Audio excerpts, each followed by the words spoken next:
喺呢個 Smart Design Global 嘅 Award 入邊咧，我哋得到咗好多曝光嘅機會啦。咁亦都可以借住呢個獎咧，我哋可以去到巴黎咧，去認識唔同嘅地方，同佢哋深入去交流咧，認識當地人咧，對於呢個香薰產品咧會有唔同嘅觸覺啦，佢哋會有唔同嘅需要啦。咁令到我哋咧可以翻到嚟嘅時候咧，去改進我哋嘅產品，同時咧亦都可以令到我哋嘅產品咧可以面向國際，咁會有更加大嘅市場去發揮。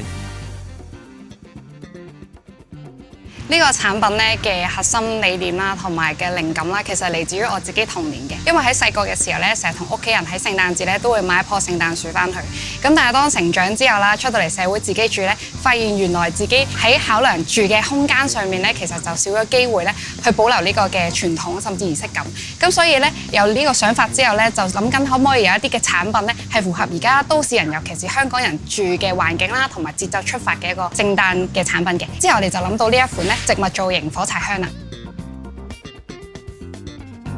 喺市場上面咧，其實呢一款嘅火柴香啦，亦都融合咗幾款嘅特點嘅。第一點咧就係佢對比起傳統嘅節日產品啦，其實佢就會更加多元化啦。第二個咧就係佢有一個創新嘅香薰體驗啦。咁第三咧就係佢嘅價錢咧，其實比起傳統嘅節日產品咧會更加 affordable。